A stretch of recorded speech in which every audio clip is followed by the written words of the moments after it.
Hey guys, welcome back to the video. We bought this dishwasher on Facebook Marketplace. It said it's got a bad pump and the service guy wouldn't replace it, so we're gonna see if that's what it actually is. So in this video, I'm gonna walk you through exactly how to diagnose your dishwasher to see if it actually is the pump, and let's walk through replacing it. So let's get to it. And as always, if you guys haven't liked this video, don't forget to hit that like button for me and subscribe to my channel for more awesome videos just like this one. So let's get to it.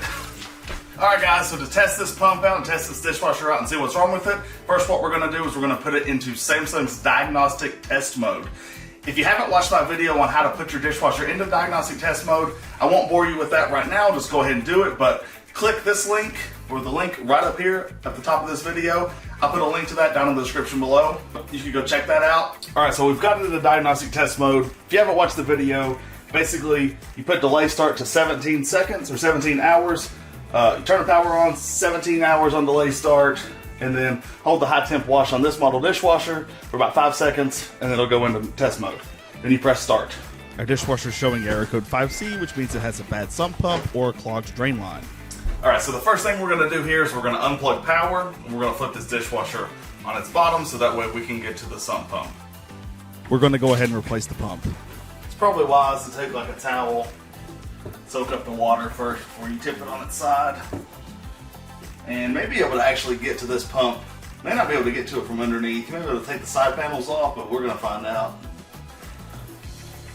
The pump is right here behind this panel. Just take these 2 screws loose and you'll have access to the sump pump. You'll also need to access the pump from underneath, so you'll have to take the bottom panel loose as well. Make sure the power's unplugged. Remember how that goes. Right there's the pump.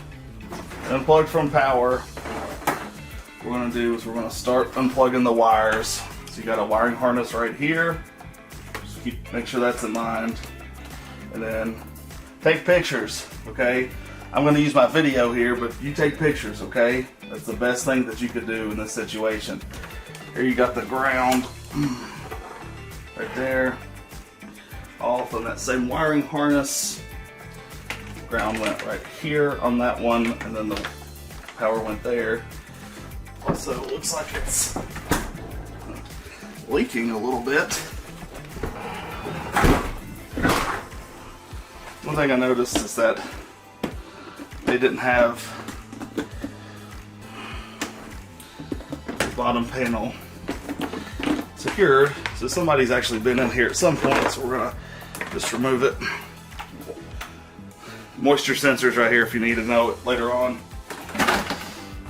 And this gives you pretty good access to the pump itself. Alright, so you're going to have a connection to the water wall motor. You're going to have a connection here to where the filter goes. You've got your power connection here. You've got your ground. And you have another connection for power right here. Alright, so you can see pumps right here. We're going to loosen this connection right here. You'll need to get some new clamps to go in there. Hopefully you guys can see that okay. And it's not too bad. I'm going to get this screwdriver that's broken here, but basically I'm going to try to just push it down in there. This is why you'll need to buy new ones, because these bend. So I'll put a link down in the description below for what you'll need to replace this with. So there's one. Okay. And then we're going to go ahead and take the other one off. It's right here. Probably not going to be able to see it, but it's on the back side. I'll show you. So you can see how this is oriented right here, right? So basically you have this other hose, and that clamp is on this side, so it's on the back side. It was facing down, so you just want to remove that one as well, just the same way as you did the other one. Overall, if you get all the tools and parts that you need ahead of time, this repair shouldn't take you more than about 30 minutes to do. That's all there is to it. So basically with minimal effort this came off. So we'll get some hose clamps that work better, that aren't just one-time use, and we'll get these for you. Put them down in the description below. So only one more thing that you got to do. Let me show you. 3 things right there. You have to remove those. And there's the other connection, but... Alright, so basically these just clip in there. They don't actually pull out, but you will have to pull it out to put it on the new one. So just keep that in mind. So what we're going to do now, just remember how it's oriented, and then we're just going to slide these rubber well, we're going to take this power connection loose first. So we'll just pull back on this tab, pull that power connection loose. Now we've got to just, hopefully you can still see that, just pull that off just like that. Just remember how it goes, this part towards the bottom, okay? Alright, here's what we're going to do now. We're going to go ahead and take the new pump, we're going to position it the way that it needs to be, which is like this, back in there, okay? We're going to put our hose clamp on the right way, so that the next time you go to take it off, if you have to, it's positioned properly. We know it's going to go in there like this, so we're going to put the screw in there facing the bottom side so you could just untighten it as possible. So the same thing is going to go for the inside of the other one. Alright, first what we're going to do is we're going to put this connector on just like so, and then we're going to slide the pump inside just like this, okay? Alright, I'm going to go ahead and put this side of the pump on, okay? And then we're going to go ahead and give that a tighten. Alright, next thing, we're going to take this hose, okay, and it's going to go right up here on the pump, okay, right there.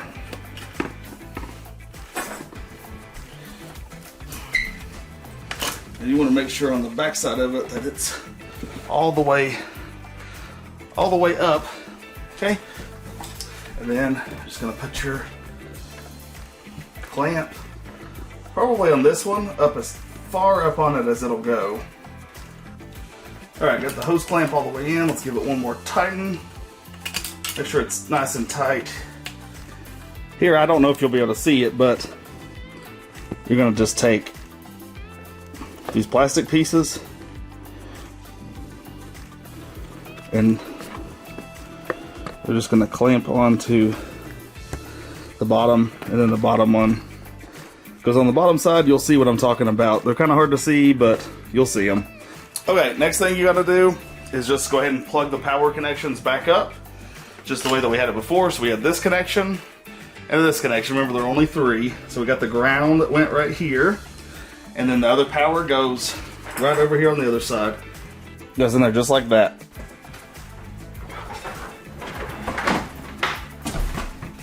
Now that we got the pump replaced, let's go ahead and hook up power to it, make sure there's no leaks, and let's run a self-test on it. Alright guys, I ran the Diagnostics one time. I came up with 5C again, even after the pump replacement. I cleaned out the tub that I was dumping the water into, ran it again, came up with 0T. So now what I'm going to do is run it a couple more times and make sure that it's continuously a 0T.